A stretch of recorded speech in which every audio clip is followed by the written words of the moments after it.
Coming up this morning on the Dattitude podcast, we will spend a big chunk of this Mano E Monday on the results of a poll that should be a big surprise, but it really isn't.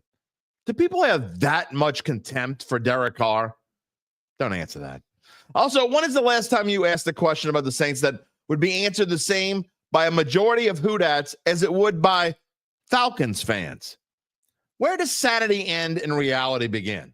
Why do we choose to root against your rookie head coach and a few all-time favorite Saints players who might be playing their final seasons this fall? Well, again, because of your contempt for one man. I get it, but I don't get it. Whatever. We'll talk about it. What are you talking about, Derry? Let's cue the music. We'll find out soon enough. Let's move this thing along. If you're looking for the latest scoop and in-depth interviews on the Saints, the NFL, the Pelicans, LSU, along with the best bets of the week, then lucky you. Along with high-powered, in-the-know guests who cover our teams, Jim Derry brings plenty of Dattitude. And he'll always tell you the way it is, or at least the way he thinks it is.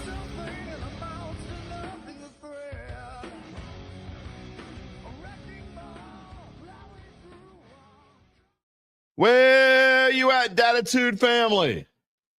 Try to find something we could all agree on to start the show this morning. So, I don't know. How about the weather? If you're anywhere in New Orleans, it don't get no better than this. I can even wear all right, it's not really this cold. I don't really need a sweatshirt, but my Cubbies are winning, as you see. There you go. Might be the last time for 6 months the morning temperature will start with a 5 up here. So, anyway.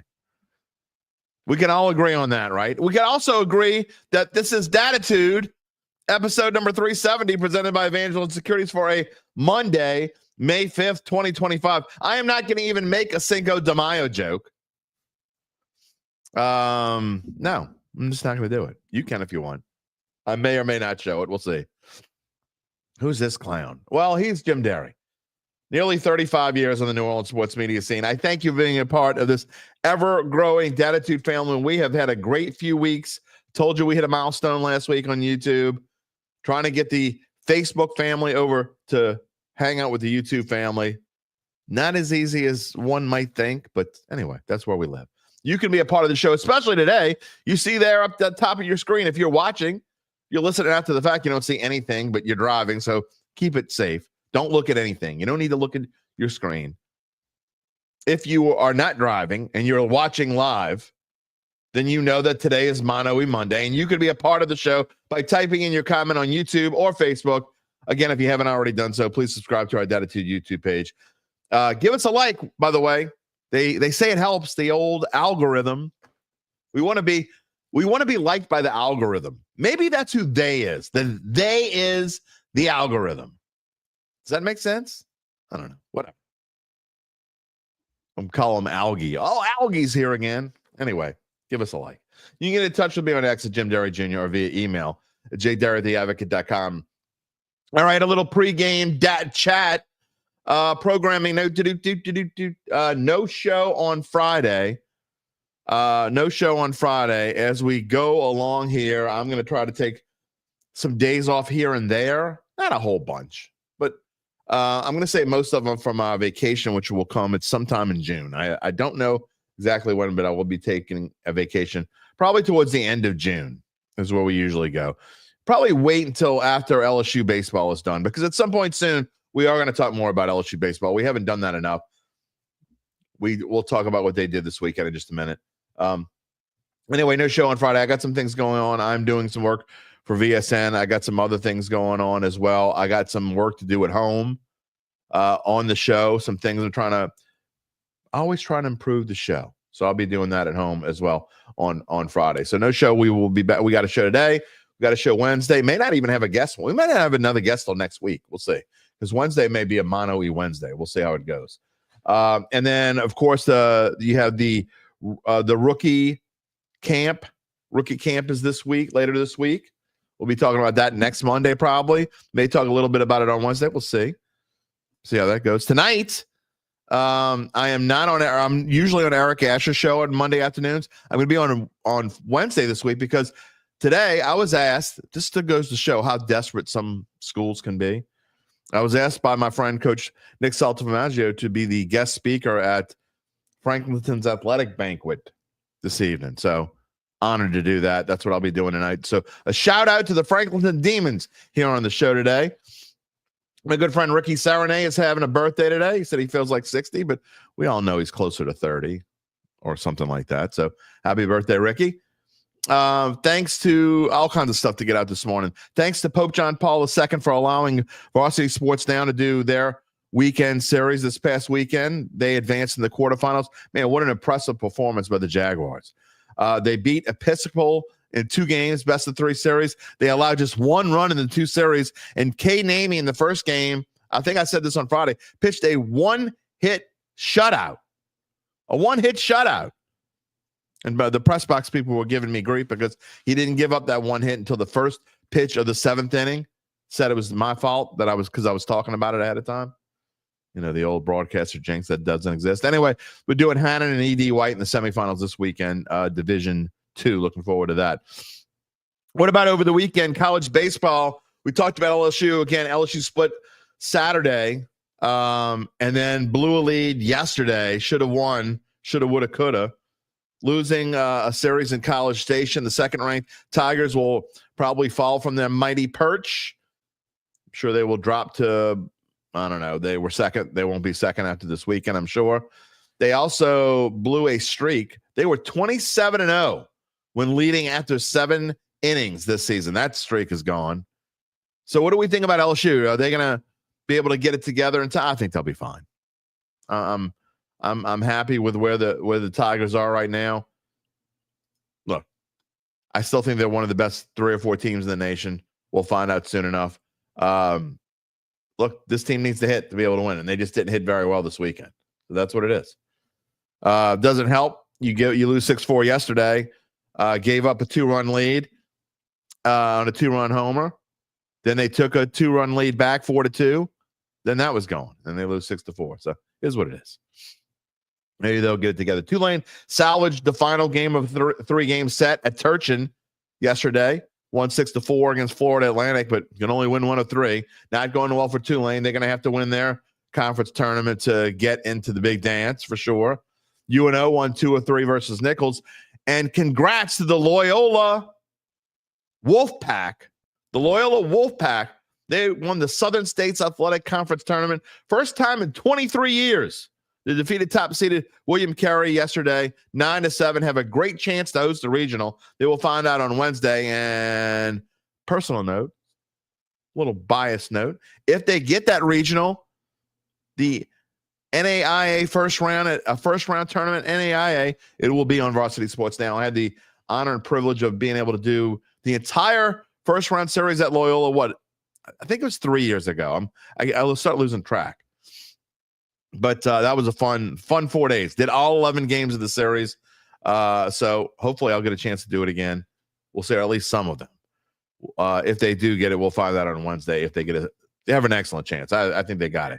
Warriors, UBN says they're not hosting. I don't know how you can know that already. I don't know how you can know that. I thought it wasn't coming out to Wednesday. Anyway. Warriors now 5-0 versus the Rockets in a playoff series in the Steph era. Sorry, Gabe. They just kind of, they spit the bit last night. They got themselves back into the game. They kind of lost their cool there at the end. They just kind of stunk it up a little bit. Gabe says, not a Rockets fan. Okay. I can't be a Rockets fan being from Houston and living in Houston. And we'll talk about that later. Anyway, remember when Buddy Hield wasn't good enough to play for the Pelicans? Yeah. Good times. It is just hard to care about these NBA playoffs at all, really. So that is my PSA on basketball. That's the only thing. I mean, it was worth talking about. It's a game 7. The Warriors did play well. I think they get the T-Wolves now. That should be an interesting series. I don't know if I'll bet, if I'll watch. I don't know if I care enough. If I watch any of the series, it probably would be that one. I mean, don't get me wrong. I do still enjoy watching Steph because he can do things that other people can't do, but just can't get into it that much. We're going to get into some comments in just a minute. Scotty Scheffler, I know most of y'all probably don't give a darn about golf, but this is worth mentioning. Insane at the Byron Nelson Classic, 31 under. A score of 253 ties the record for the lowest score in any PGA tournament with a par of 72. Ludwig Oberg did it in the 2023 RSM Classic. Justin Thomas in the 2017 Sony Open. There was never any doubt. Zach was joking with UBN and I in a group text, I think Thursday. He had making the turn on 9, and Scotty was already like even money, or I think maybe under that, whatever it was. Crazy. You couldn't bet it at any Vegas. Yeah, they weren't going to let you have Scotty in that one. He ended up winning by 8 strokes over Eric Van Rooyen. I'm sure CBS loved that. It was his 14th career win, and to show you how impressive that is, even though it was only his first win of the year. His first win, it wasn't very long ago. He's got 14 career wins now. First win came at the Waste Management the same day. I remember this greatly because I had him at 40-1. Same day that the Rams and Bengals played in the Super Bowl. What was that, 3 years ago? Pretty impressive. Definitely pretty impressive. All right, we got some comments this morning. I'm going to show some of them, and then we're going to talk about our friends at Evangeline. Rocky Oob, good morning. Dattitude Nation, Mark Gapsky. Oh, my mouse is acting up again. Good morning. Happy Cinco de Mayo. 9 days till the schedule release. We will definitely have a show about that. That will be interesting. Gerard Semino, good morning to everyone. Thank you. Kyle Sherman, good morning to me and to the Dattitudinals. Welcome, Kyle. Dattitude family. Chad Gage, hello to me and all. UBN, catch the chicken rock. Oh, I'm said it wrong. I'm sorry. Catch the chicken rock. There you go. Yeah. There you get it. Some of you do anyway. Booker, who dat? John Pace, let's get it on. It should be an interesting show. Christopher, man, what is going on here? I am it's taking me 3 seconds to get a comment up. Christopher Fava, Superman sweatshirt, the colors. It's not Superman, it's Cubbies. It's my tribute to Shota Imanaga because things were going too well. And if you don't know who he is, he's the ace pitcher for the Cubs, or you could argue it's Justin Steele. No, they're both hurt.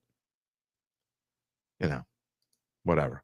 Phil Mariandi, good morning, who dat? John Pace says, yeah, may the 5th be with you. I had to explain to my wife yesterday what Star Wars Day meant. Neither one of us are Star Wars people, but I'm not a Star Wars, but I know what it means. So say, come on. Christian says, oh boy, are we getting into it already? Derek Carr will have more wins than the Saints over the past 2 years versus the Saints without him over the next 3 years. 99.9%. Buy your brown paper bags now. Why do they have to be brown? I kind of liked it when they were using remember back in the Buddy D days when he started the whole bag thing, they actually were marketing these things and they were white bags. And they would change the record every week. 0-9, 0-10, 0-11 across your face. I miss that. They should do that again. Timothy Miller says, what a crazy narrative going on with the Saints and the quarterback issues. No one will ever know what's really going on until game 1 and then ... You're like stealing my Derry's dime because what is on today's show? Well, you could see it. Again, if you're watching, you could see the box on the screen that said, what is going to be on today's show? Well, it's Carr's word versus the Saints word. The problem is we don't really even know that we've heard either word. We'll be talking about that. Poll results. That is going to be a huge topic of today's show. Poll results. I put out, remember Friday we were talking about, I asked a hypothetical question. Well, I put it out as a poll. I got probably not as many responses as I would have liked. I think it's close to 150 over the 2 platforms. But that's enough to talk about the percentage. It's ridiculous. That's going to be part of Derry's Dime, what you see on there. And it's a sickness. What is a sickness? People that would rather their team just stink. They would rather the same thing that Atlanta Falcons fans would rather. That the Saints suck. Than have them win with Derek Carr at quarterback. Make it make sense. That is part of Derry's Dime as well. Man versus Machine is back. Gabe is back this morning. And the last word is also about the Saints. If you don't know, history ends in 2023. That's just a teaser. You're going to want to stick around for the last word today. It's an interesting one. It's an interesting one. Phil, you're not one of those, are you? May 5th is not a holiday. It is if we want it to be. What is the big? I never understood. People get so pissed when there are lots of people it's not Mexican Independence Day. We don't give a damn. It's another reason to drink margaritas, enjoy ourselves, and have fun. That's what life's about. I mean, come on. If you want to make May the Star Wars Day, there were people out dressed like Chewbacca, I'm sure, yesterday. Walking around, eating po' boys. Who knows? Drinking beer. Who cares? Let them enjoy. What difference does it make? I don't understand what the big deal is. We know it's not really Mexican Independence Day. And to show you how, and it's an Americanized thing, I get it. But I have no idea when Mexican Independence Day really is. I think it's in the fall, but I'm not sure.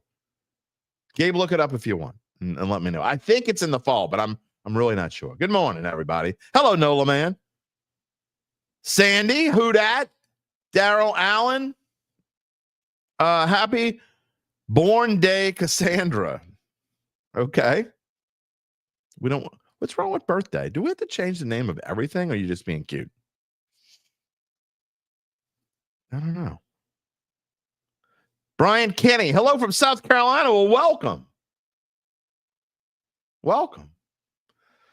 Let's see. John Carter, good morning. Kim Matson. Oh, boy. Here we go. Talk about football. Kim, thank you for joining the show if you're still here. But this is not a football show per se, okay? It's a show about Southeast Louisiana sports for the most part. Now, it's probably 75% Saints. And we are going to spend about 90% of this show talking about the Saints today. But you see this little thing up here? Listen, you see this little thing that says Dattitude with Jim Derry? I'm not trying to be mean, but it's my show, and I pretty much can.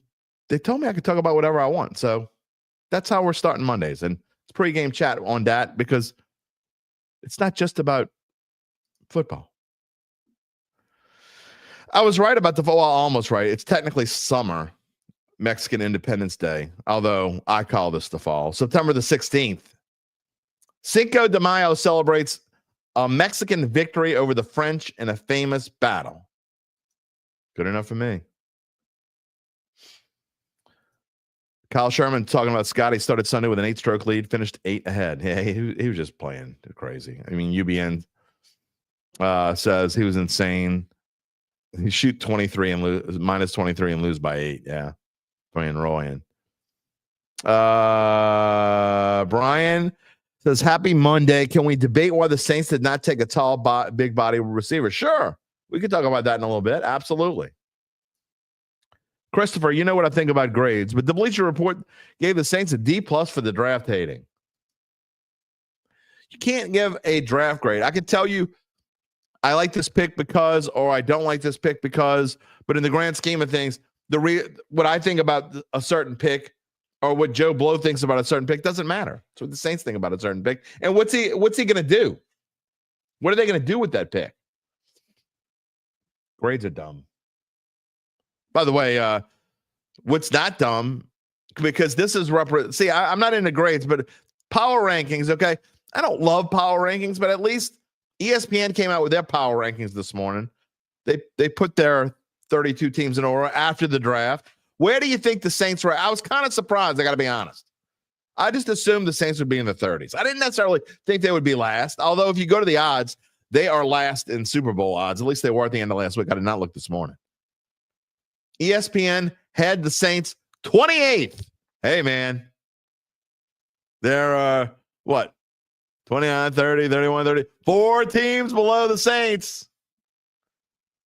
I don't know if I remember them in order, but they were the Browns, the Titans. I know the Giants were last. Who am I missing? I can't remember who else was in there. I know Browns, Titans, and Giants were 31 and 32. I don't remember who 30 was. 29 was the Browns. I don't remember. It doesn't matter. Mark Gapsky, what is my favorite golf course to play in NOLA? Oh, that's easy. Well, I mean, you have to define favorite, okay? There are like different kinds of favorites. But I'll say if I was just going to go play golf on a Wednesday morning because I was off on a whatever particular Wednesday, and it wasn't 90 degrees because I ain't playing golf if it's hotter than that. If it's hotter than 87, I'm not going. But Audubon, because I don't hit it far, and Audubon's a short course, and I've always been a big fan. My friend Sav wants to know, will Cubs pay the Tucker $500 million contract? I'll let him walk. Gonna have to pay PCA too, P. Crow Armstrong. They definitely will, and I don't know the answer to that, my friend. I don't know how you let a man like that walk. I mean, you only get so many shots at studs. The Astros are probably missing him, right? Gabe, the Astros missed Kyle Tucker. No? He says no. I don't believe him. Mally Mal says he conceded it's not all Carr's fault. Mickey Loomis has a big part in this quarterback mess. Absolutely, you're right. 100%. CC Broom. In fact, I'm going to change our slide here in a second. CC Broom, not a Carr hater, but tired of him generally. Would rather watch a rookie quarterback struggles and all. I at least can kind of understand that as we move on here. And I'm going to switch the slide as we start talking. Okay. Now you can be happy. Who was it? What's her name again? Where was it? Kim. Now you're happy. Now we're just talking about football right now. I tell you what, before we do talk just about football, and before we get to the rest of the show, let me tell you about our friends at Evangeline Securities. Of course, they're a company that can help you decide if it's the right time to sell your family-run or privately held business. And just as importantly, they can figure out what that business is worth. If that means you, or we're talking about someone you know that is near and dear to your heart, or maybe you just want to help them out. Have them reach out to Evangeline's founding and managing partners, Nick Braden and Ron Hemelt. They will start by scheduling a complimentary valuation from their offices, either on Poydras Street or in Lafayette. And from there, you will be well-informed, begin to make the decision on if you want to proceed. We took a poll on that, too, and 100% said Evangeline was a winner. We'll fill you in more later in the show, but in the meantime, you can check them out at www.evangelinesecurities.com. All right, I got Derry's Dime coming up. I got a couple more comments to show, and then it's time for the dime. Brian says, more about, all right, we passed that. Mally Mal says draft grades are dumb. Reginald Walker says it's a sickness. The Saints have a carcinogenic tumor that must be eradicated. I will give you this. That's original. That one's original. Let's see. Mickey Loomis is delusional. The Saints front office is old with new ideas. That's why the Saints at the bottom. All right. We're going to come back to Mano E Monday in just a minute. By the way, Gabe says, did they miss Tucker? Yes, but 100% made the right move trading him. I can understand that. All right. My dime. This is one of my longer dimes, so just bear with me. Okay. Again, if you want, please feel free to type in the comment stream as we go along here, and I'll get to them when I'm done. We did a poll this weekend across both YouTube and X asking a simple question. It was the same one we asked the Dattitude family on Friday. If you had the choice and you were the lone decider, would you choose to have Derek Carr as your quarterback and the Saints were guaranteed to win 10 games and go to the playoffs? Or would you rather Tyler Shuck and or Spencer Rattler start all 17 games and the team go 4-13? The results should be surprising, but they weren't. And they certainly tell a story of the ridiculousness surrounding feelings for Derek Carr. A wide majority of Hoodats who call themselves fans would choose the same thing about their franchise that 100% of Atlanta Falcons fans would choose for them. That's when you know they've absolutely lost their minds. In the end, a little over 2/3 of those who voted would rather see the worst season since Katrina, worse than last year, with a brand new head coach and beloved players like Cameron Jordan, Demario Davis, and Tyrann Mathieu possibly playing their final seasons for what would be one of the worst football teams in the NFL. Now, granted, this poll was anything but scientific. Yes, it could have had people voting in there who were trying to skew the results because they're fans of another team. But it's highly unlikely. One commenter, and I'm assuming a voter, said, quote, "You are the only person who wants Carr to start," meaning me. We know that's not true. But if you read social media, we know that's the sentiment of many a so-called whodad. With that, I can take the results of a 65% Shucker Rattler and 4-13 against 35% Carr and 10 wins or more in the playoffs, and I know that those results are real. 65-35. It also makes one wonder how much contempt one would have to have for a person that you would rather see your team suck and give Falcons fans fodder than see someone you dislike that much lead your team to victory. And no matter whether you think it's realistic Carr can win, remember what the question was and how it was posed. Would you rather win with Carr or lose with someone else? 65% chose to lose with someone else. Really, anyone else. I could have said lose with Chase Daniel or Jameis Winston or Easton Stick. I'll say it again. 65% of the fans who took the time to take the poll said they would forego the only chance this team has to win this year. They don't want the Saints and Carr to get past this childish standoff. And in reality, forget the poll for a minute. The truth is no one outside of the story knows the real truth, at least not the full truth. Not Ian Rappaport, not Adam Schefter, not Diana Rossini, and certainly not anyone in this local media that y'all have come to love and know. They can tell you what they think is going on. They can tell you what they have, quote, heard from their sources. There's no one who's hearing both sides of the story or anything in between. And if they have, they haven't shared it. So I'll tell you what makes sense and what doesn't. And then maybe we can all have a reality check.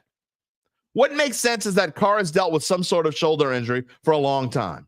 Not one that happened in the Giants game this past December that shut him down, but for a long time. Quite possibly even as far back as the 2023 season when Dennis Allen refused to let Jameis play and kept running Carr out there when he wasn't ready. But what else makes sense in the real world is that we aren't getting the truth. Maybe not even half-truths from either side. So what are we waiting on? If you're Carr and you want a second opinion, you could have had 20 opinions by now. If surgery is really an option, you should have and would have made it by now. If surgery is the best option for the remainder of your career at 34 years old, you would want to get it done ASAP and start preparing for whoever you're going to play for when you're 35. You're going to want to be the first free agent to sign. A 35-year-old coming off a shoulder surgery probably isn't going to have teams beating down his door. So you're going to want to start rehabbing and proving you're ready to go as soon as Super Bowl 60 is in the books. Meanwhile, if you're on the other side and you drafted Shuck because you're done with Carr, or you're sure he's not coming back, as so many people suggest, then what's the reasoning you've been so cryptic about your team's future at quarterback? The only reason they would remain quiet is because they're leaving the door open for Carr to come back. Otherwise, they could just say, we wish the best for Derek, but our quarterback next year will be either Tyler Shuck, Spencer Rattler, or Jake Haener. No. What Mickey Loomis has said is, if Derek Carr is here, then he's our starting quarterback. If either side thought there was no chance at a future with the other, it doesn't make sense we wouldn't know that by now. At least not know, kind of know. We don't know. So why they leave us guessing? Because they're playing a game of chicken. And they think the other is going to blink. In the end, whichever blinks, or if neither do, what difference does it make? Isn't it better for everyone involved if we figure out the answer before these camps and OTAs get rolling? Whether the answer is giving the majority of delusional fans what they want by moving on, or doing what offers you the best chance to win, and at the same time, giving an aging quarterback a better chance to extend his career as a starter in this league. We need an answer now. In case you weren't aware, we're closer to the start of training camp than we are from the last time the Saints took the field in Tampa to end the 2024 season. And it would benefit everyone involved if you figure out the future ASAP and then let the people who continue to follow this circus know what the hell is going on. At least then, maybe we could all help stop the continued slide from championship contender to being the laughingstock of the NFL in less than half a decade. And that's my dime. People think that I'm taking up for Derek Carr. I'm telling you, both sides are idiots. Okay? Delusional. I'm also saying that fans are delusional. Okay? Because the same fans that are telling me right now that they would rather their team go 4-13 with either Shuck or Rattler as their quarterback would come back here in November and December and saying, this is awful. How did they let them get in this spot? Blah, blah, blah, blah, blah. Well, you know how you could have got out of this spot? By having a quarterback who was worth a damn. Maybe one day Tyler Shuck will be worth a damn. We know Spencer Rattler's not going to be a starting NFL quarterback. If I'm wrong, I'll eat my words. Haven't had to eat words yet. 0-6. I don't care who he played with. Derek Carr played with a lot of the same guys. Was 5-5 this past year. I'm not saying Derek Carr is the quarterback of the future. Don't want him to be. I hope Tyler Shuck turns out to be the great quarterback that they all think he's going to be. The point is, it makes no sense to root against your franchise. And if you're rooting for Derek Carr to go away and for the Saints to start either Tyler Shuck or Spencer Rattler, you're rooting for your team to lose, which is exactly the same thing that the Atlanta Falcons, the Carolina Panthers, the Tampa Bay Buccaneers, and a whole lot of other teams are doing. By all means, lose. What else we got here? Rocky said, someone said yesterday polls show Saints win one game. They're gonna no, they have too much talent to win this one game. I don't believe the whole spiel of the Saints are going to be the worst team in the NFL. I don't think they're going to be good if Carr doesn't start. That's another thing. All these morons who say, oh yeah, just lose on purpose and you'll get the first pick and you'll get Arch. First of all, you probably won't get Arch because Arch probably isn't coming out. For Arch to come out, and even then, I don't even know if he would come out. I think Texas would have to win the national championship and Arch would have to win the Heisman Trophy. That's my opinion on what likely would have to happen for Arch to not go back to Texas. And again, we know from Manning's history, that might not even be good enough. And the chances of either one, much less both of those things happen, I don't think are great. Now, I like Texas this coming year. I do think Texas will be good again, but they lost a lot. Regardless, doesn't mean anything. Again, how many times do I have to say this? You know what losing makes you? It makes you a loser. Whether it's with, I mean, I would rather, and I was trying to think of a player that I can't stand, okay, in the league. I'm not going to mention any names right now, okay? Doesn't matter anyway. I'm trying to think of a player in the NFL that I can't stand as a quarterback.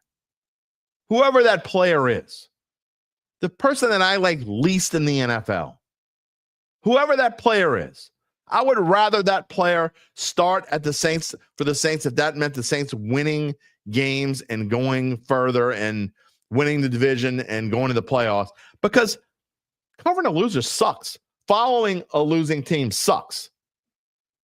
Talking about a 5-12 team week after week last year, losing 7 games in a row, excuse me, sucks.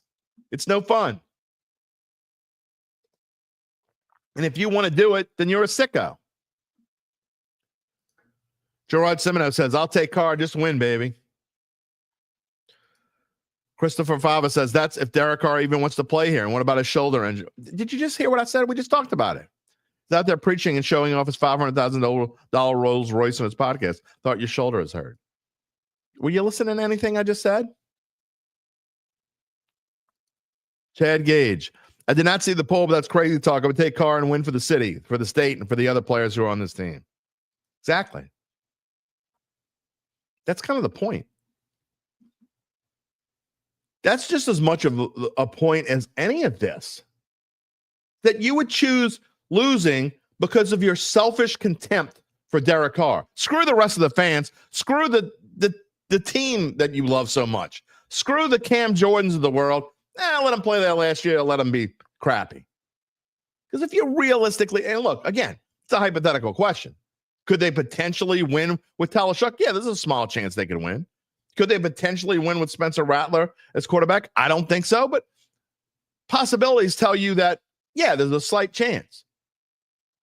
Could they absolutely stink with Derek Carr as their quarterback all year? Possible, but they haven't stunk with him before as quarterback. I mean, they were nothing special. I'll take winning anything over losing anything. The point is, y'all, 65% of y'all, at least 65% of y'all that have answered the poll question, quote unquote, would take an absolute disaster of a season as long as you don't have to see number 4 playing quarterback. That's where y'all are. That makes no sense to me. UBN, again, about Arch. You think Arch would come out and play for this team? Do you think that the Manning family wouldn't pull Eli and wasn't it Eli? He was supposed to go to the Chargers or something. Gabe, you're too young to remember this. I think he was supposed to go to the Chargers or whatever, and then Manning's worked some kind of deal, and he ended up going to the Giants. Like Brian says, I mean, the chances that Arch is going to be in the 26th draft are 0.9. I don't know if it's that low, but it's probably not very high. Just saying. Let's see what else we got here. Jay Tucker Rafferty. He agrees with me. Whoever plays quarterback, just win. Mally Mal. Mickey not having proper messaging for Carr does make Carr look like the villain. I mean, I've been talking about that. I'm not taking up for Derek Carr. Again, I don't know how else to say this without people just blaspheming you, Carr apologist. You're just because everybody hates him. I get it. I've told you in the dime just now. I've told you the past couple weeks. I think the way that Derek Carr has handled this has been awful. It's a public relations nightmare for both sides. But the Saints are throwing whatever out there and turning Carr into the bad guy. And guess what? Carr's not, I don't know, smart enough is not the right way. He's not savvy enough is definitely a good way to put it. And his agents aren't helping him. You get your side out there and things might change. You're making it so people, I mean, you're not helping yourself. You would think you would want to endear yourselves to the fans here. You never really tried to do that. I am completely on the fans and on that side of it.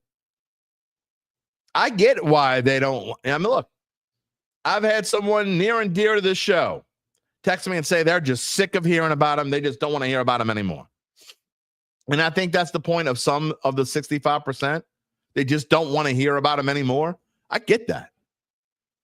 But winning beats everything because, look, it's a long time before the Saints even start playing again. It's a long time. It's really not that long of a time. What is it? June, July, August, 4 months away. 4 months from Wednesday, the season starts. That's not that long from now. I mean, 4 months ago, the season was ending. So in the grand scheme of things, I said we're closer to the start of training camp than we are to the end of the season. We're just as close to the start of this next season. We're right in the middle, from the end of last season to the start of the new one, right in the middle.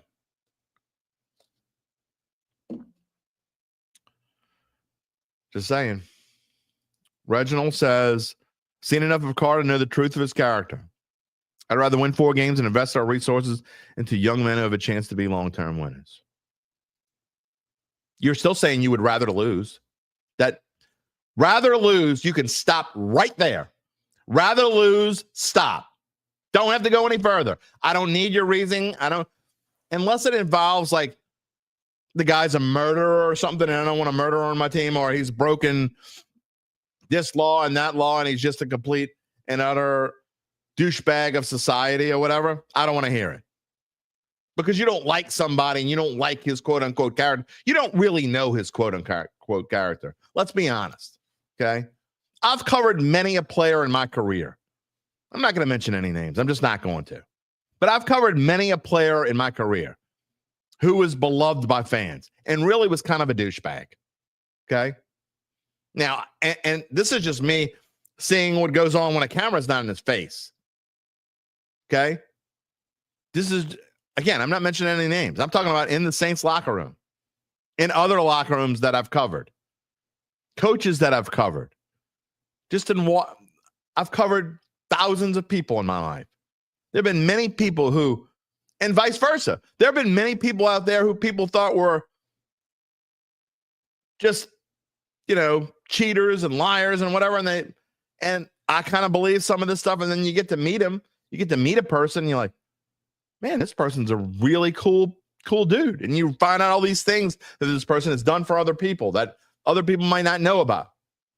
Every walks of life.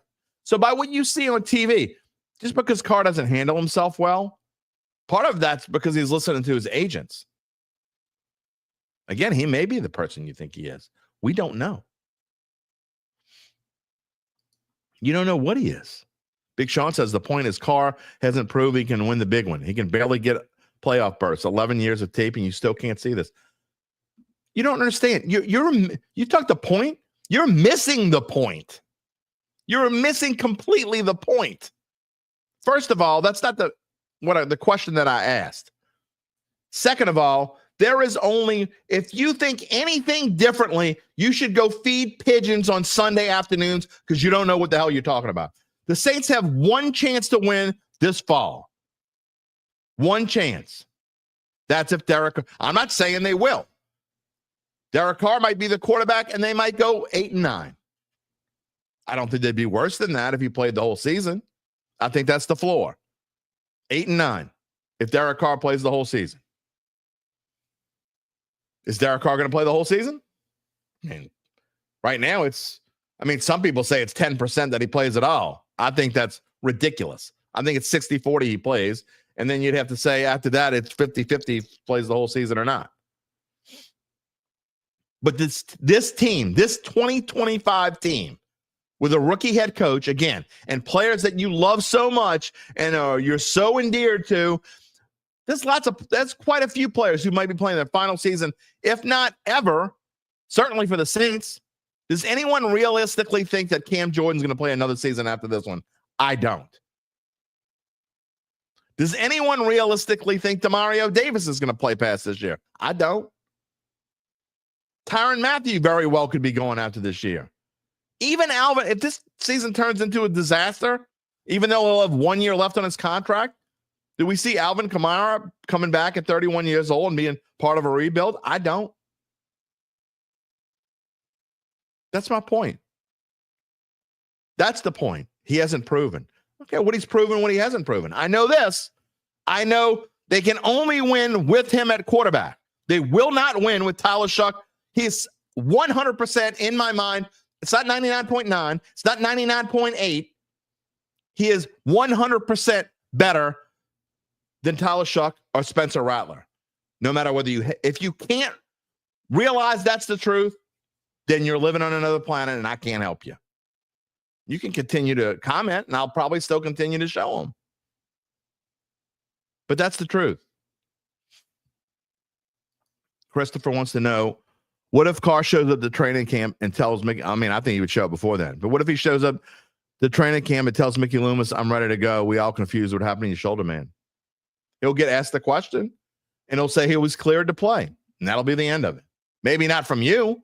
Maybe not from what we talk about here on the show. But if he shows up at training camp, it's because, quote unquote, doctors gave him the okay to play. And I promise you, he's not going to show up anywhere until the two sides have a hashing out.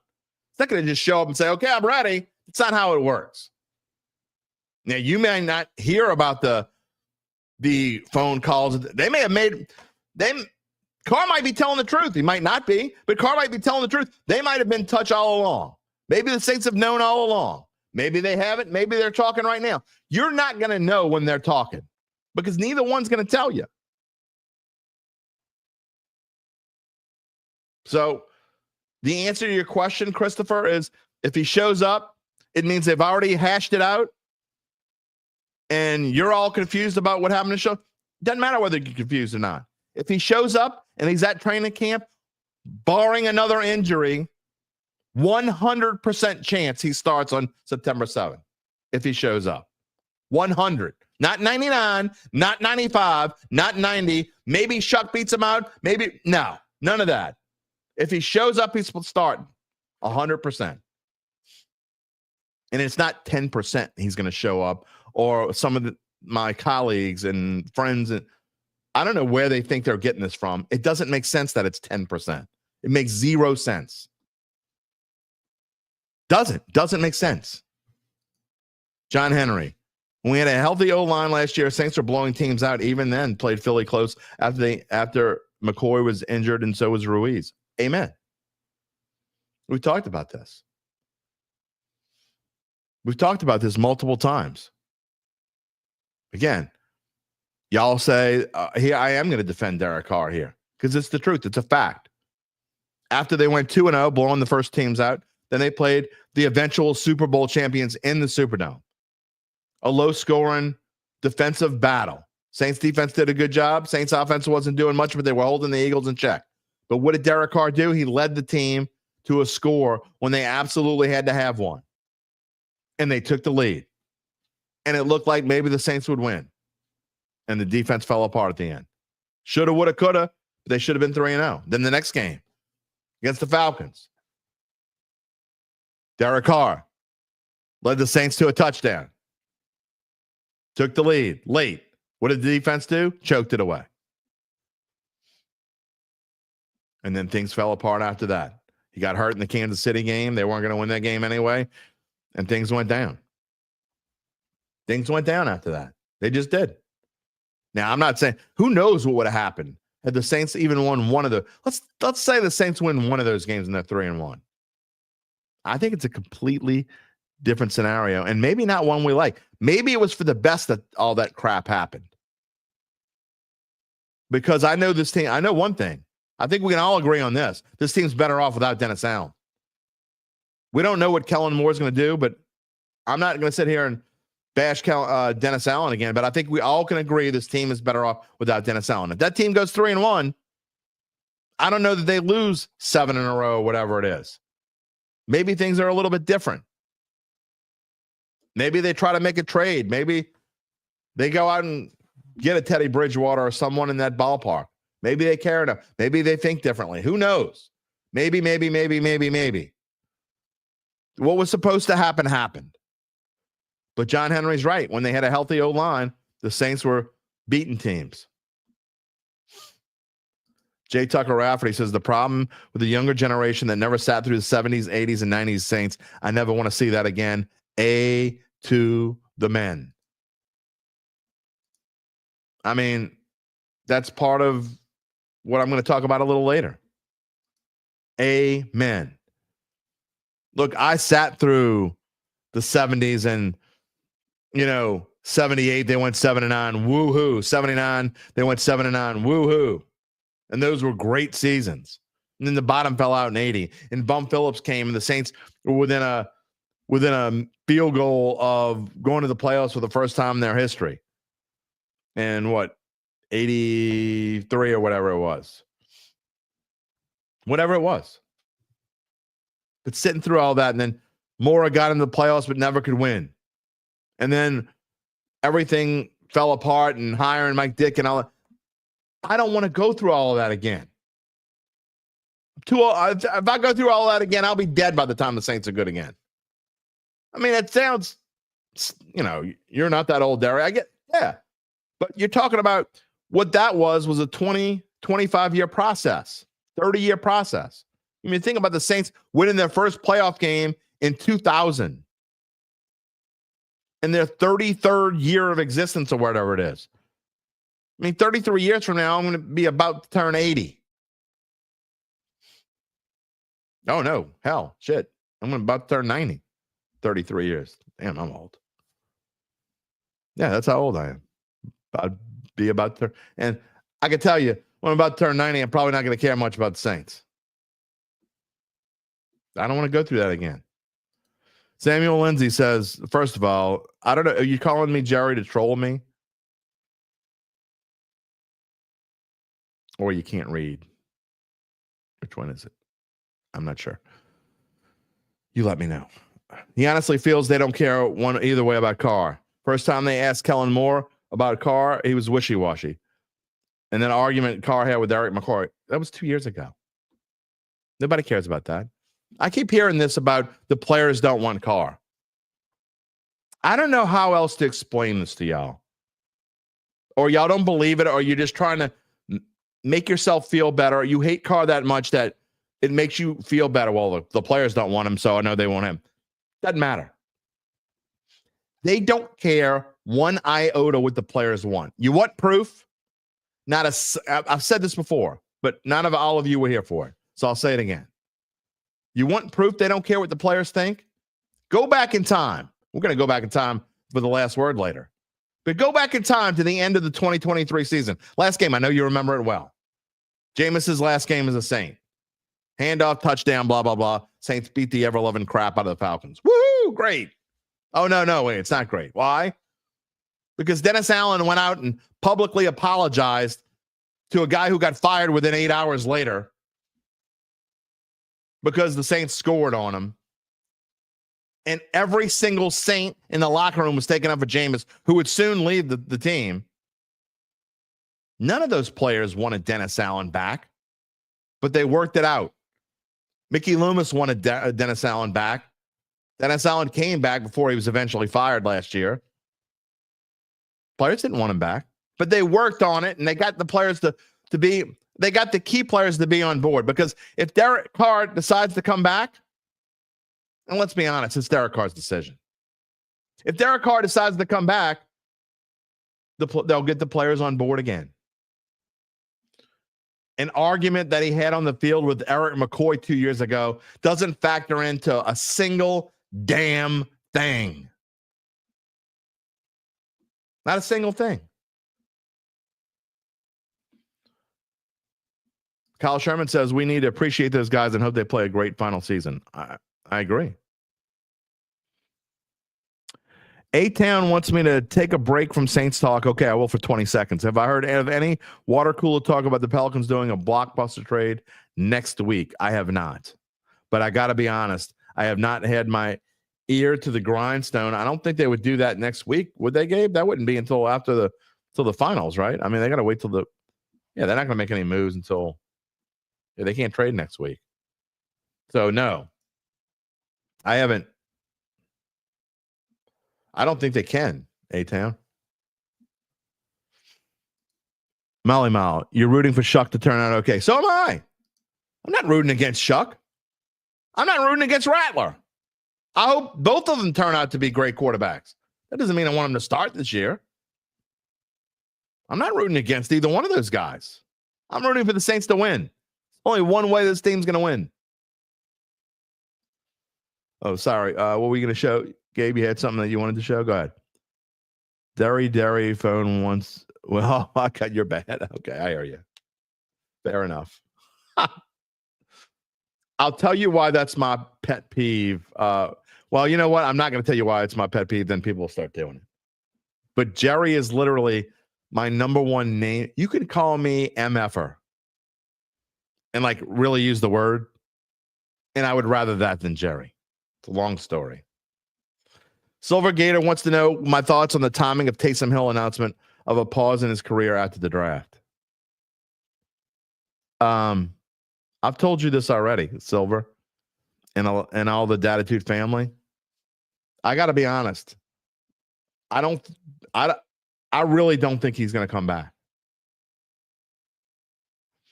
And I'm not rooting for it. I love Taysom Hill. I hope he is able to play one day again, but I got to be honest, at 35 or whatever the hell age Taysom Hill is now, to have the knee injury that he suffered, the knee injuries on one play, the multiple major knee injuries that he suffered. I know he's superhuman, but and I'm wearing the red and the blue Superman colors, but he ain't that. Nobody's that big a Superman. I think it's 50-50 at best he ever plays again. And I think it's way less than that. Maybe 20% that he's ever effective, that he's ever really Taysom Hill again, which would mean that he'd be gone very soon after. Big Sean says, how do I know if I haven't seen Shuck play with the Saints yet? He may surprise me.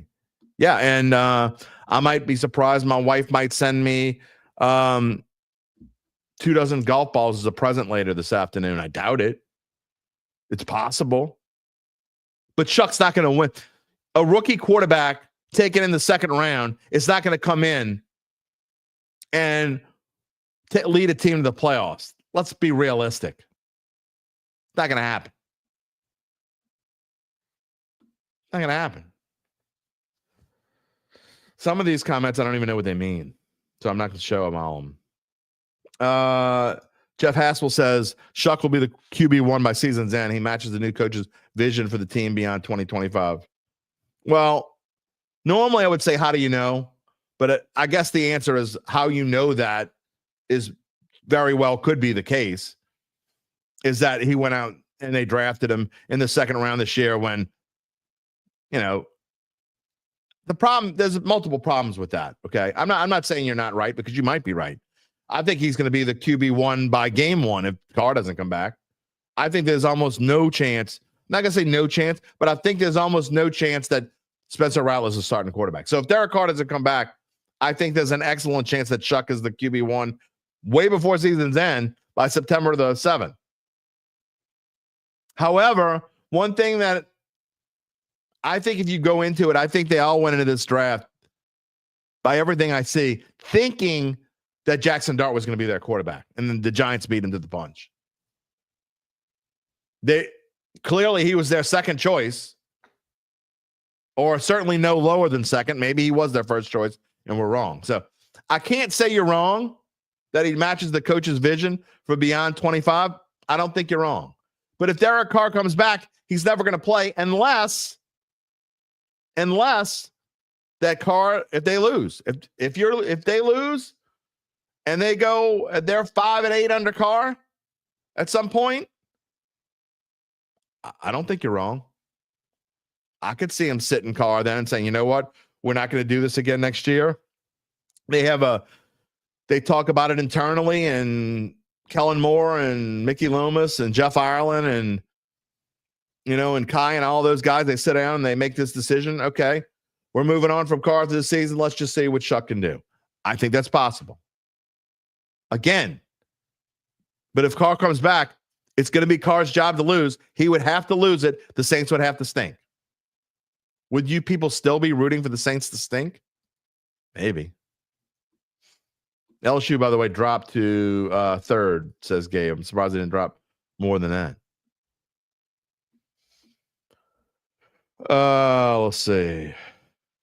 Big Sean, if you want me to, if you don't like me defending Carr, and you can't, now you're like not liking me because I'm not defending Carr. You're not hearing what I'm saying. But here's the thing, and I'm not being mean. If you like to torture yourself, whatever. But apparently, I'm not asking you to go. You could stay here as long as you want, and you can make comments as long as you want. But why would you listen to a show where it's just killing you that I'm saying these things? Maybe they don't make sense to you. That's fine. I'm using common sense. You don't think they're common sense? If you don't agree with them, fine. But why would you ask me to go with them? Why take my show with them and leave and whatever? I don't understand. If you don't want to listen, why would you listen? Not asking you to leave. You're more than welcome to stay as long as you want. But I just don't get people who are going to sit here and be miserable. Doesn't make any sense. Jay says the clarity comment from Mickey could be they have multiple doctors saying different things about the shoulder. I don't disagree with that. But my point, going back to the dime, is if you're from the Carr camp, and here's why I'm not defending Carr. What does it take for you? Okay. So surgery is quote unquote on the table, if you believe the experts. Now, Derek Carr said he's got a shoulder injury. He never said a word about surgery that I know of. Maybe I missed it. But if I'm Derek Carr and surgery is on the table, what are you waiting for? You get a second opinion? Great. That's not good enough. Get a third opinion. Get 20 opinions. You could have had them all by now. Why wouldn't you make the decision? What is going on behind the scenes? That's why I think this is one big game of chicken. It doesn't make sense. They're both playing a game of chicken. I think they both want each other back because they know that no one else wants them right now. The Saints can't win without him, and Derek Carr doesn't have anywhere else to go. I got no place else to go. Richard Gere ain't. I got no place else to go. Just saying. Oh, boy.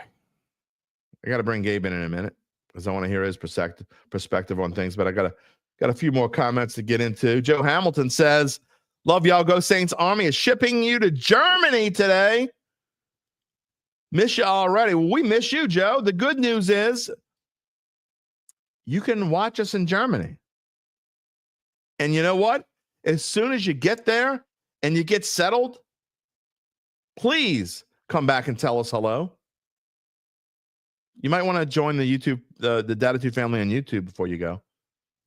But please come back and tell us hello and that you made it to Germany safely. And we hope you watched from Germany. We do have international watchers, by the way. We had one not too long ago. It was during the season last year. We had someone watching from Angola, not the prison, the country. That's right, Angola. I couldn't, for $100,000, you could give me the globe, and I probably wouldn't get within, I don't know, 500 miles, maybe more than that. PBM was at the Big Ben game at the Dome in 1978. Yeah, so you're not going to root for something that PBM's not going to root for something that Falcons fans are going to root for. It doesn't make sense. Leonardo Gongora, Carr can't read a defense, but you want Spencer Rattler to play quarterback? Have you seen him try to read a defense? Yikes. Corey Atkins, without Carr, it's safe to call this year a rebuild, which could take 2 to 3 years. Yeah, for sure. 100%. 100%. Jay says that Taysom just started jogging in the now. I don't care what he did. I don't care if I just don't care. I just don't. When you have that kind of injury at 35 years old, this is what it is. Let's see. John Henry says Chuck will eventually be a good Saints quarterback once he and the offense figure out, but hoping Carr returns this year. Again, I'm not rooting against anyone. I'm not rooting against any of those guys. I would look. I hope Spencer Rattler gets a chance, and if he does get a chance, I hope he proves me wrong. I would love to be wrong about Spencer Rattler. I'm not kidding. 100% telling you the truth. I'm not like y'all. If you think I don't like a player, because I don't dislike Spencer Rattler anyway. And I don't care if I'm wrong. I'll sit here and tell you I was wrong. I hope Spencer Rattler is a great quarterback. I hope Tyler Shuck's a great quarterback. I hope if Carr doesn't come back, that they have this fantastic battle in camp and they both look outstanding, and whoever wins the job wins game one against whomever. We'll find out on May 14th. And both are great quarterbacks. That's what I hope for. Saint for Life says, according to Carr, early in the offseason, it was to have surgery. Saints knew about it. I don't remember. I'm not saying you're wrong, Saint for Life. I don't remember this part. I'll have to go back and listen to the whole thing again. But he says, according to Carr, that he was to have surgery. Saints knew about it, but his wife, I know he said that, but his wife having a miscarriage. That changed everything. He's been with his family. Your issue is that Loomis hasn't said anything. Well, that's definitely part of my problem too. Yeah, and look, not to bring my personal life into it, but when my wife and I were trying to have another child way back when, 15, 16, 17 years ago, before my 13-year-old was born, actually quite a few years before she was born, there were lots of issues, but my wife had a miscarriage too. And it changes a lot of things. So I know that for those of you who have never gone through that, and I could tell you from experience, when your family goes through that, it's, first of all, it's something you never forget. But in the time immediately following, man, it's heartbreaking. So I can understand that. But I never heard the part that he was going to have surgery, the Saints knew about it, and then he changed his mind, because it was, I never heard that part. Again, I'm not saying you're wrong. I just haven't heard that part. Lance, welcome. Glad you're here. Better late than never. Carr is a good quarterback, just a bad fit for us personnel and decision making at times. I don't necessarily agree that he's a bad fit for the Saints. I understand why people out there who don't like him just don't like his personality and what he's done so far. I'm going to say this again. There's no doubt in my mind the biggest problem with Derek Carr is not necessarily Derek Carr.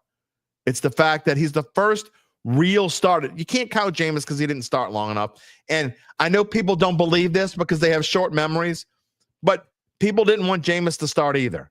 Now they love Jameis because he's his bubbly personality. He's not playing for the Saints, and they don't care if he loses somewhere else. And he loves the city. And, man, Jameis, completely different personality than Derek Carr, right? But go back in time. Y'all could tell. Some of y'all hate me for saying this. I got blasted on X for saying this, but people wanted Andy Dalton to start over Jameis Winston. I got receipts, pal. We'll go back in time and listen to, I don't know, episodes number 70, 80, 90, whatever they are. When I was telling y'all how silly y'all were and y'all were getting pissed off at me because I kept saying that Andy Dalton was nothing but a loser. At least Jameis Winston could potentially lead this team to victory. Same thing with Derek Carr, except there's a difference. He's still here. Both of them. You know what they have in common? You know what Jameis Winston and Derek Carr have in common? They aren't Drew Brees. Derek Carr is the first real quarterback that they gave money to and committed to and said, he's our quarterback. He was the first one. So that's why y'all hate him even more than Jameis. It made y'all forget you didn't like Jameis. Oh, I've always liked Jameis. Bull. You're lying. Always liked Jameis. Go back in time. If I took a poll then, it was probably 80-20. Dalton over Jameis. I was defending Jameis. People were getting mad at me for defending Jameis. It was the same thing now, but they dislike Derek Carr so much that they'll tell you, we should have never let Jameis go. No, Jameis and Carr have the same thing in common. Carr, even more so, again, because it's the first quarterback they've actually committed to. He's not Drew Brees. Drew Brees is gone, and he's never coming back. Samuel, you are dead on, my friend. When your wife has a miscarriage, there is a sorry you can't imagine. A woman has a sorrow that a man can't imagine or feel. You have no idea to help her. Now you feel hopelessness. Yeah, it's not even about, you're losing a child. It's about your wife going through that and you can't imagining. So look, we don't know what's in Derek Carr's head. Again, I'm not defending how he still should have come out. He should still come out and tell his side. They'd still hate him, but at least maybe people would understand. The ship on people not hating him is sailed. The same 65%, if Derek Carr does come back, okay, here's another hypothetical. If Derek Carr does come back and the Saints do win 10 games, again, I'm not saying they will, I'm saying they'd have a chance to. If Derek Carr did come back, Saints won 10 games, went to the playoffs, even won a playoff game and then lost, those 65%, they would still hate him. They'd just be silent. They'd just be silent. They just wouldn't. They would stop talking about how they hate him, but they'd still tell their wives or their buddies or whatever. It is what it is. Corey says he's not Jaden Daniels. Well, I mean, who is? That's true. Leonardo, you're right. Never going to have a Drew Brees again. But you can try to have someone in between. I don't even disagree with you. Again, I don't think Derek Carr is the future of this franchise. I think he's the bridge. Is the future Tyler Shucker, Spencer Rattler? I doubt it, but maybe that's what the Saints think. More likely Shuck than, what did I just say? Did I pronounce his name wrong again? More likely Shuck than Rattler. Maybe they are the future. One of those guys is the future. I think I've always said I thought Carr was the bridge. An expensive one, but you paid the money. You might as well ride the ride. If you go to the restaurant and you buy yourself a steak and it costs $60, you're at this fancy restaurant and you get it, and there's a big sign and 100-point type on the top of the menu that says, no refunds, no exchanges. And you get your $60 steak and you cut into it and it's just okay. Are you going to throw it away? You already spent $60 on it. No, you're going to eat it. Or you're going to at least eat some of it. And Samuel says he doesn't think Allen like Winston. There's no doubt about that. He wouldn't give him a chance. There's zero doubt. That's the truth.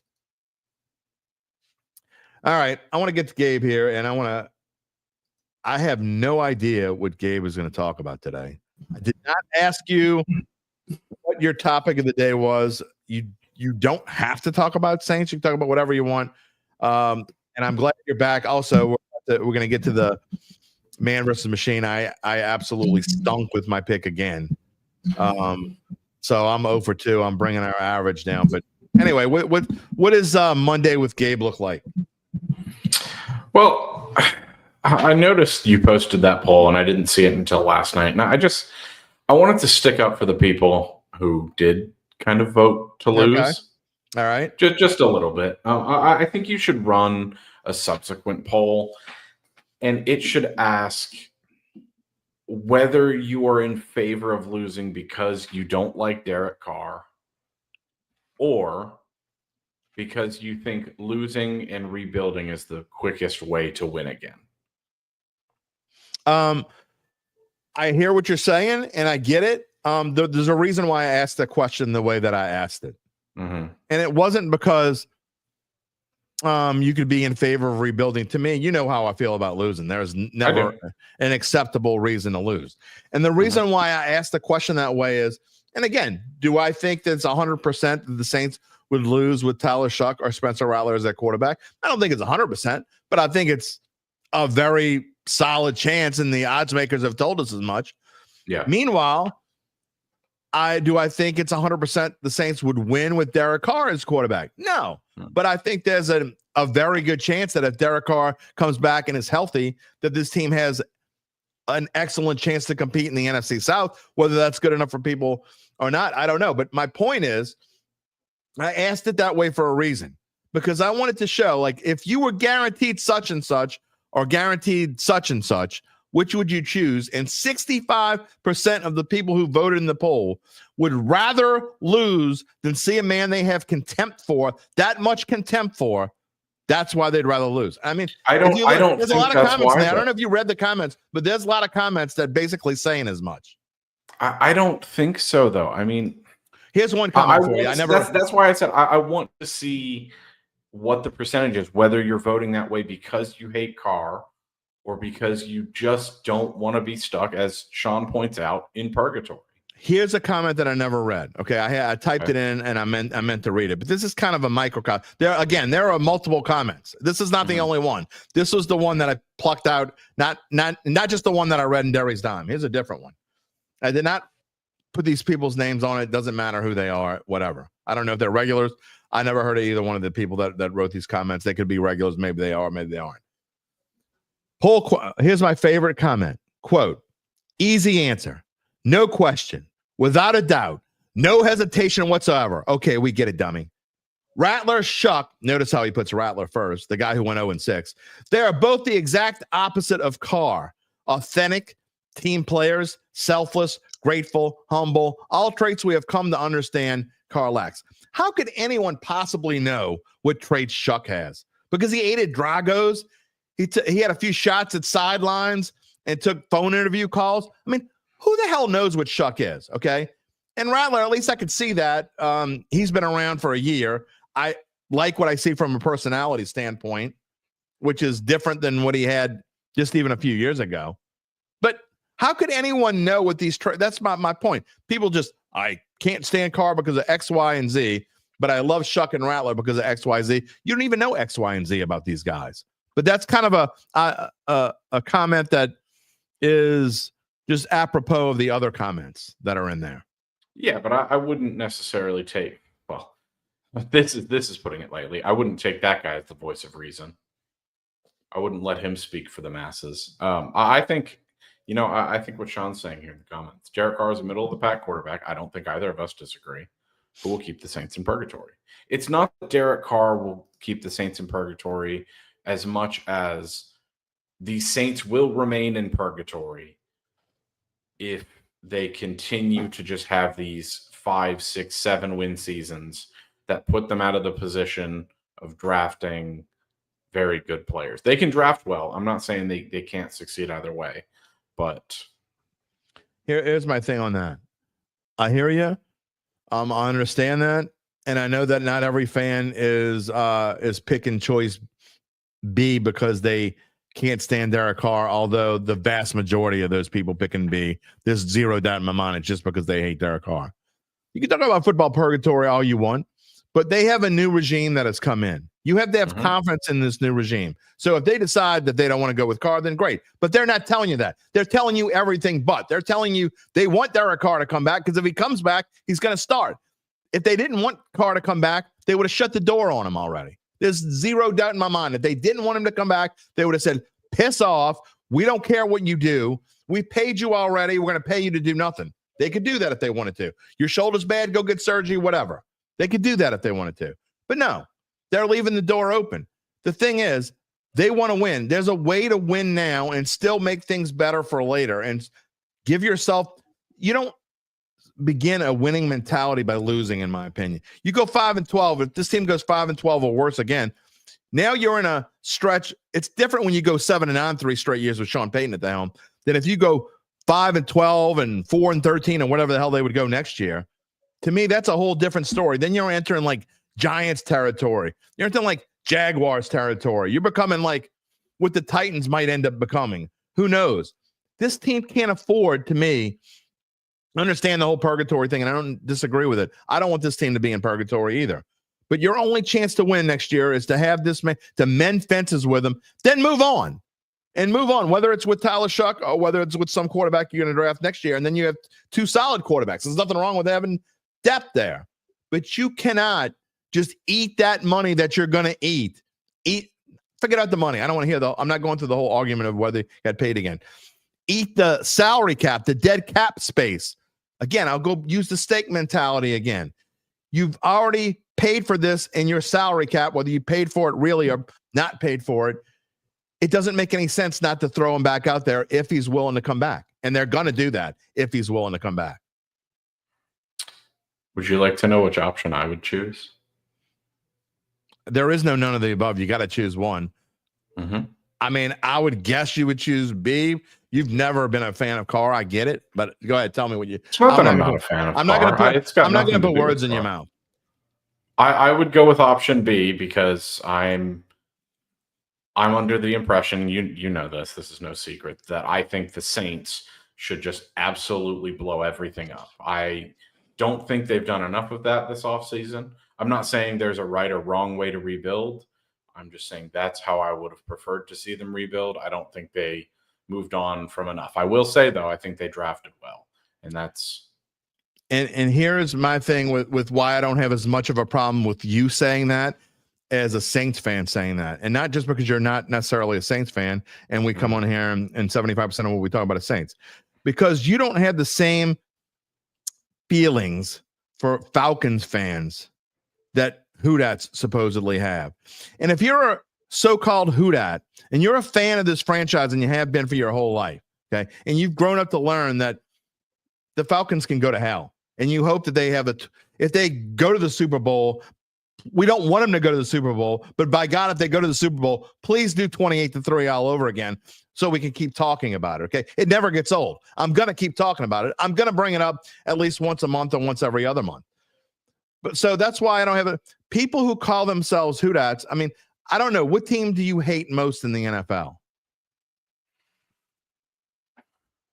I mean, probably the Titans. Okay, well, we don't have to think about it, okay? We know the team that we like the least is the Falcons, okay?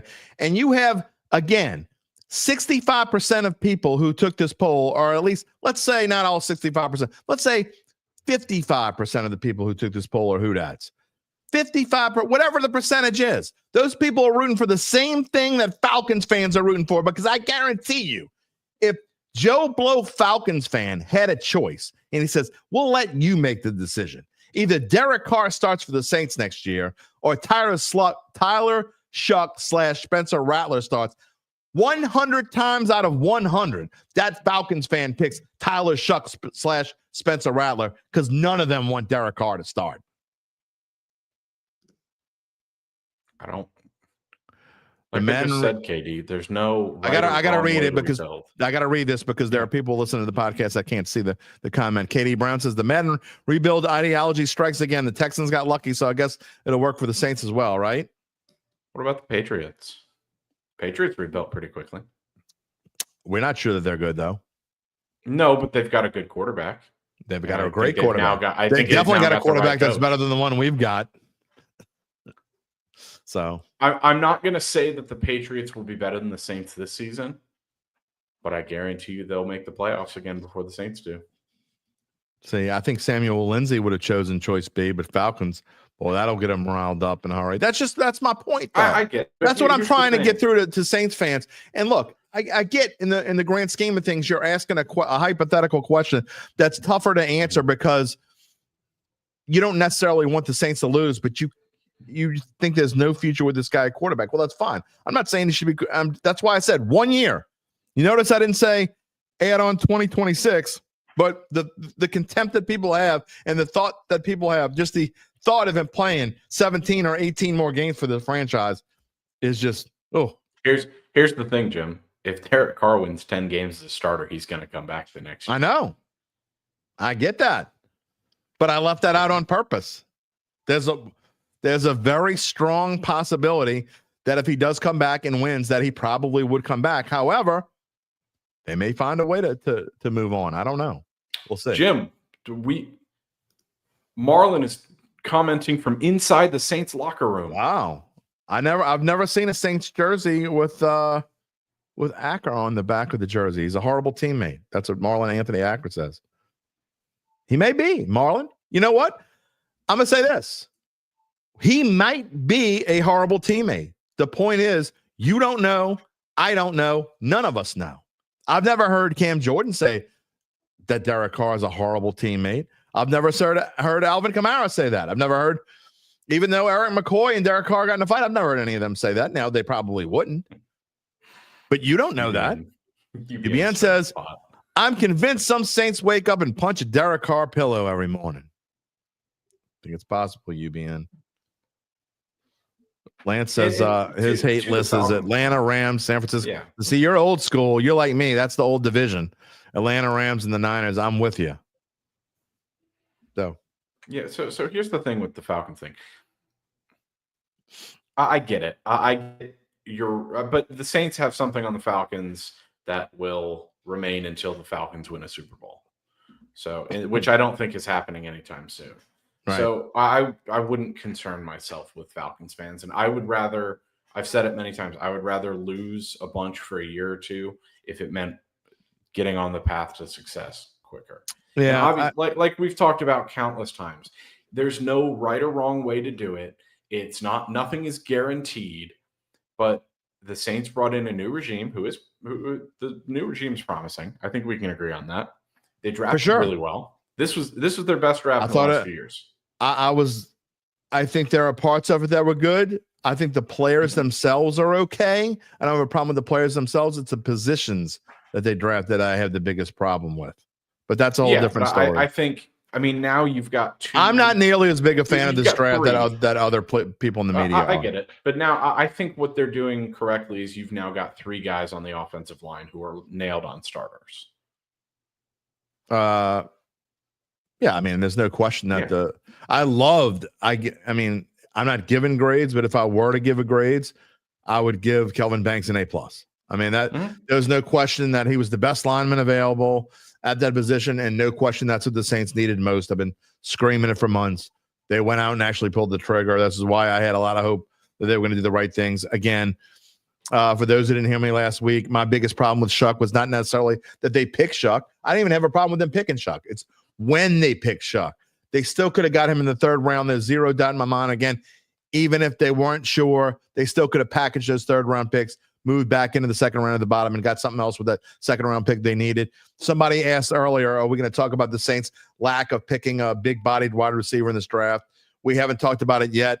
I'll say it now. The fact that they didn't draft a wide receiver is insane to me, especially early. Not just not early, not at all. They didn't draft a wide receiver at all. And then, again, running back is a huge need, and they waited to the 6th round to do that. And who knows, maybe Devin Neal will be a good running back. We'll find out. But anyway, so that's the problem I had with this draft. Not necessarily the players they drafted, because some of these players I do think will end up being good players for this team. I will say I call out the comments a lot for saying things definitively. I will hit back at you. You cannot say with certainty that Tyler Shuck would have been available in the third.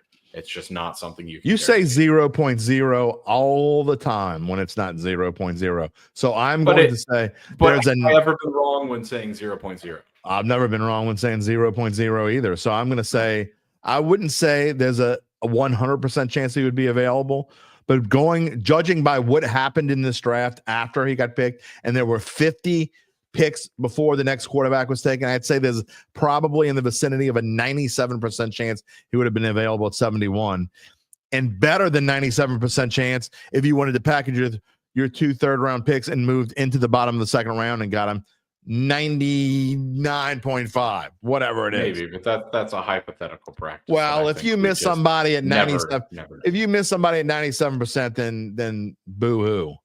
I mean, whatever. So anyway, Jimmy Rosen, hello. Who dat? Glad you're here. Marlon asking about Amari Cooper signing real. I have not seen that anywhere. So I can't tell you whether it's real or not. I have not seen that. So I don't know. I think it's more inside the locker room. But no. Everything that I've been hearing, again, this is just pure speculation. This is not anything that's happened.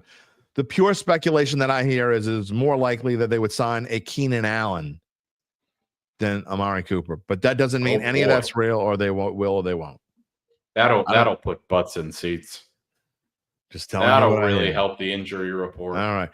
We're close to wrapping up the show. Actually, we're close to an hour and a half, and it's Mano E Monday. I want to get to man versus machine and then come back. I am going to come back to Saints. If you got any more Saints comments, now's the time to get them in. We probably have about 10 more minutes before I get to the last word. So if you got any more Saints comments, now's your chance. The last word, by the way, is about the Saints. If you're a Saints fan, you're going to want to hear it. I promise you. It is a very interesting note about maybe the Saints don't think much about their last 18 months either. And I have proof. I have a receipt to show you. By the way, give the show a like. If you're watching on YouTube, give me a like. We like to help the algorithms. Them algorithms. I don't know why they help, but whatever. All right. Very quickly, man versus machine. In case you're new to the show, we do this towards the end of every show. We let man make his pick of the day, and then we read whether machine agrees with him or not. Man is usually Gabe Henderson, but unfortunately Gabe wasn't here Friday, so I had to play the role of man, and of course I sucked and I was wrong again. Therefore, man has dropped to 4-7, 0-2 when I make the pick. The machine, which was on fire, has now lost 3 in a row. Machine had a bad week. Machine is now 6-5. Your pick today, Jalen Brunson over 6.5 assists in the Knicks game tonight at -115 at DraftKings. Yep, Jalen Brunson had 10 last time out against the Celtics. I think the Celtics' hard-nosed defense is not going to let him be the main option. Obviously, he's going to be. He's one of the Knicks' all-time leading postseason scorers now. I mean, we've got people on ESPN talking about, is this man the best player ever to wear a Knicks uniform? Which it's a little premature for those conversations. However, I think the Celtics defense will force him to be a facilitator as opposed to the dominant scorer that he has been.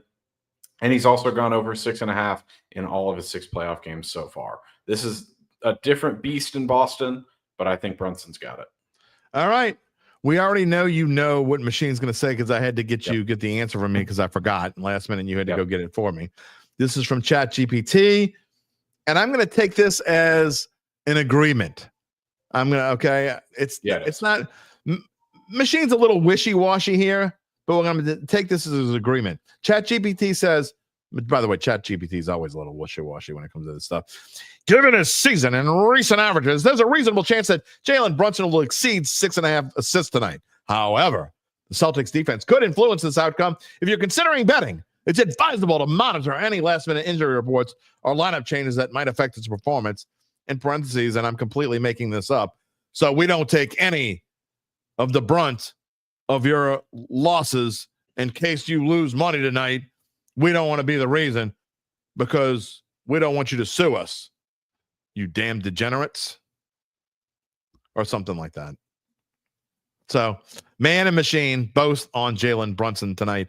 Any final thoughts before we move on with the rest of the show? Yeah, since we're on the topic of basketball, you asked the question, how am I not a Rockets fan living in Houston? Oh, yeah.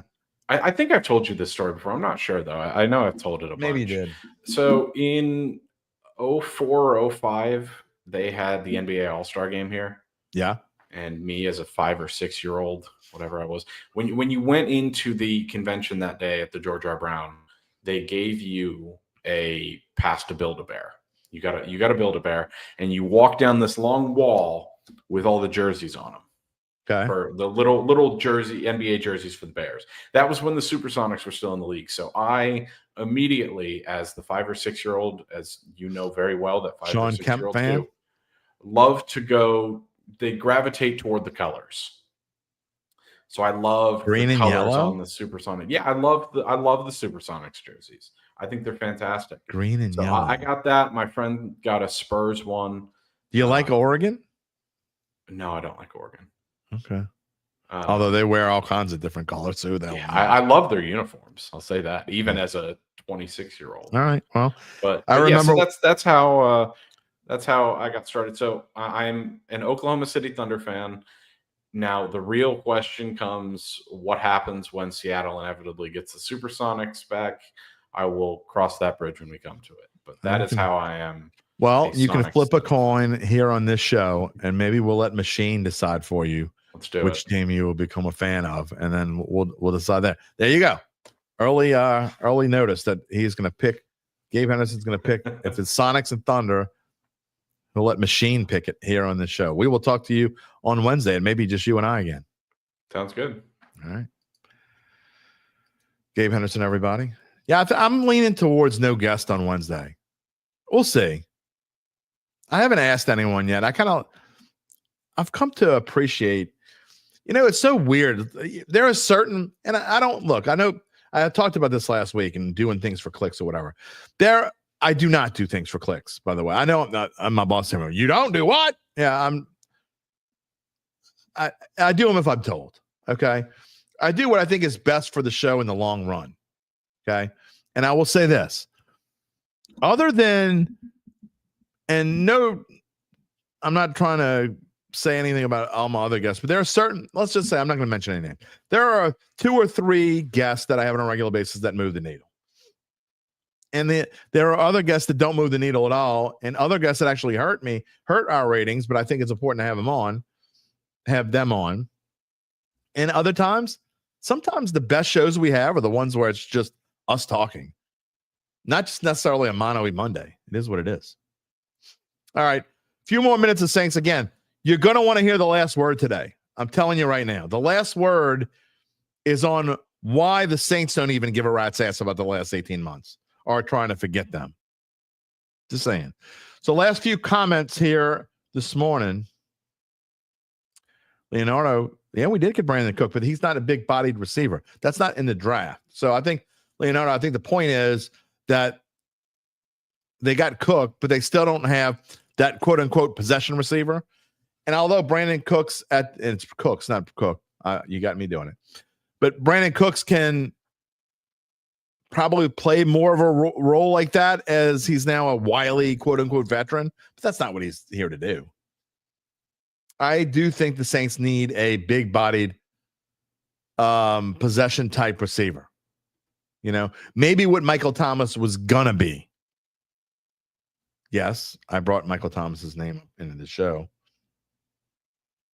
Samuel says, coaching, Allen had terrible coaches.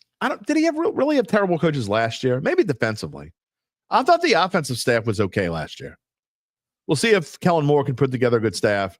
I believe we have good players to compete. Jordan Davis, Matthew have to retire. It's a young man's game. I think they're gonna. That goes back to my point. A part of my point. Don't you really want to win? And I know the normal average fan wants to win. But don't you want to let these guys go out with the best? Cam Jordan, if anybody else, he's got to be on the Mount Rushmore of Saints, right? Wouldn't you put Cam Jordan on the Mount Rushmore of Saints? If not, he's like right next to him. He's standing there next to these four guys, whoever they may be. Maybe he's just outside of the Mount Rushmore. But Cam Jordan deserves to go out a winner. I'm saying he's got to win a Super Bowl, but he's got to win. Try to win.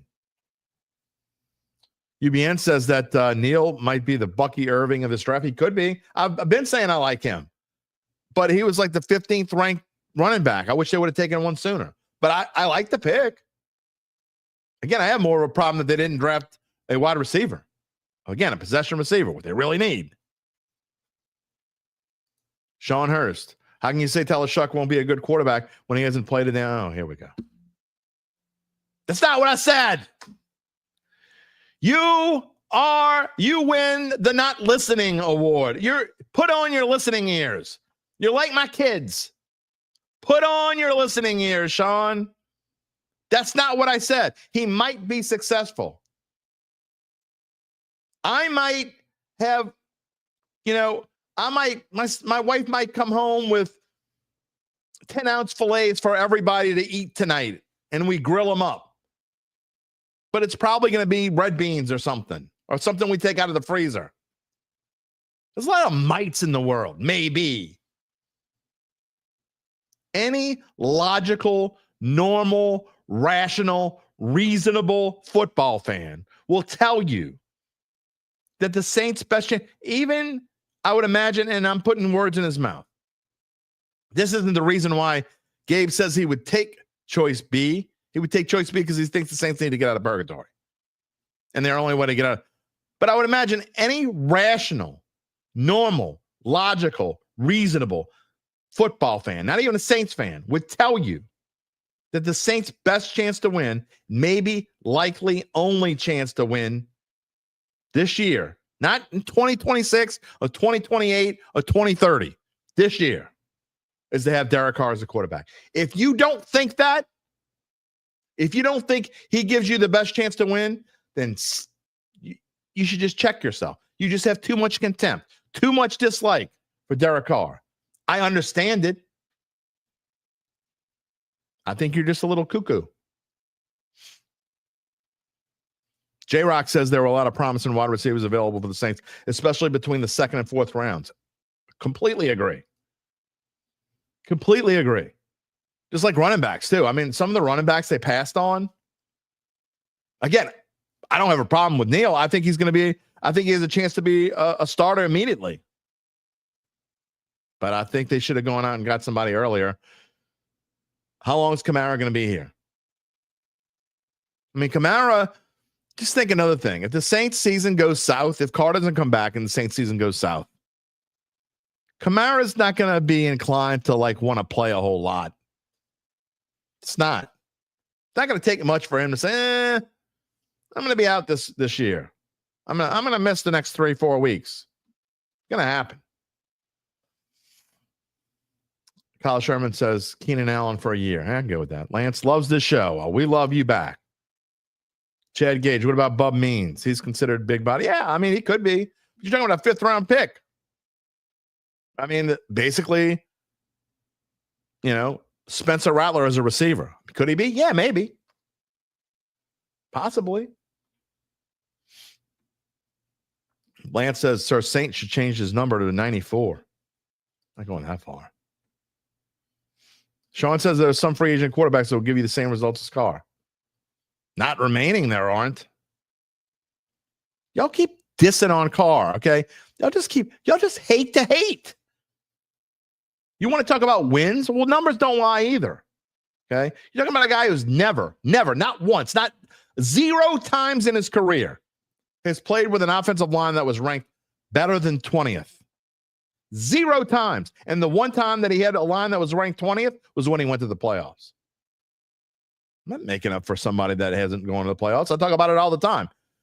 By no means is winning Super Bowls my process for deciding who the best players, whoever played certain positions were. I think Dan Marino is probably a top 5 quarterback in the history of this game. Never won a Super Bowl. Only went once early in his career. Never went back. So I think that playoffs / Super Bowls are sometimes overrated because Archie Manning. I think Archie Manning was a fantastic quarterback that never got a chance to go to Super Bowl because he played for an inept franchise for a majority of his career. And then when they started getting decent, they traded him away. So I get all that. But you're talking about a quarterback that yardage-wise, numbers don't lie. And in the grand scheme of things, hasn't been in the league all that long. If I remember correctly, he's like 21st in all-time yards. Every year of his career, except for last year and one other season, he's been in the top 12. Top 12 isn't average. That's better than average. It's better than average. Every year except two, and that includes last year, was one of them. He's finished in the top 12 in passing. Just about every measurable stat. The Saints' only chance to win this year, I'll say it again, is with Derek Carr. I'm not hating on Tyler Shuck, not even hating on Spencer Rattler. Can they be good quarterbacks one day? Possibly. Not once did you hear me say these two guys will never be anything. Well, you've heard me say that about Rattler to some extent, and I told you I would eat the po' boy if I'm wrong. But you haven't heard me say that Tyler Shuck isn't going to be a good quarterback. I said that that's not the player that I would have picked, but I'm going to trust Kellen Moore that he sees something that I don't. I'm going to trust the Saints' internal scouting staff that the reason why they drafted Tyler Shuck is they do see something for him in the future going forward. I don't deny that they do. And I certainly, their opinion, not just because obviously they're the ones making the choices, but their opinion's more valuable than mine because they know more than I do. But at the same time, they haven't told you a thing about what they want to do going forward. My biggest problem with all of this, again, as I go to the last word here in just a minute, and we end this show and probably we'll talk more about this. I really want to talk about something else Wednesday. I don't exactly know what we're going to talk about, but we'll probably talk about this somewhat, but I can't spend an entire show on this again. We got to, what about the other picks? We'll see. Is there a way to have a positive show on the Saints? I don't know. Maybe we'll find it. Maybe. Sean, amen. Now I agree with that one. I don't agree with it with the same way that you mean it, because you're okay when stats benefit your point. You're not okay when they don't benefit your point. So I don't mean it the same way you do, but I agree with this sentence. Stats don't always paint the true picture of the result on the field. Amen. I agree with that. Again, not the way you mean it. Because everybody wants to use stats their own way. Oh, he can't win again. The only stat that matters for me is this. The only stat that matters for me is this. The only stat that matters for me is this. I don't need a stat. I don't need a stat to know that this team can't win this year without Derek Carr as a quarterback. That's all I got to say.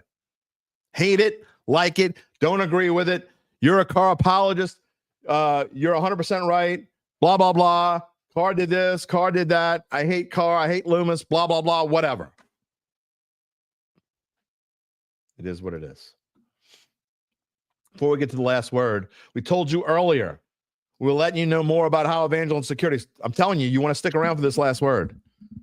I got a receipt, baby. It's coming. Evangeline Securities can help you figure out what your family-run or privately held business might be worth, and they can tell you whether it will not tell you. They won't tell you. They can help you determine whether it's time to sell. They're not going to tell you what to do. How do they do it? Well, after their complimentary valuation of your company, if you decide to proceed, native New Orleanians Nick Braden, Ron Hemelt, and the folks at Evangeline will begin an extensive auction process from established private equity funds from around the world. And they'll maximize the return process for the founder and his or her family. Evangeline Securities is the top producer on their platform. There are very few companies like them in this area, none with their dedication to success. They are fully licensed. They're ready to serve you. So get in touch with Nick and Ron about what's really important. It isn't Derek Carr, Mickey Loomis, or a big-bodied receiver. What's really important? The rest of your life. You can find them at www.evangelinesecurities.com. How about this for the last word? Samuel Lindsay, I have not seen you before today. So I don't know if you're new or it's the first time you've commented or whatever, but welcome to the Dattitude family. And here's one thing we can all agree on, I think. Who dat? Nobody wants to go through what we went through last year. Even if you pick choice B in the poll, you don't really want to go through what we went through last year. Today's last word. And again, for those of you new to the show, the last word is because the only way I can get the last word in life is to do it here on my show. So here we go. It's about the Saints and their history and what do they think?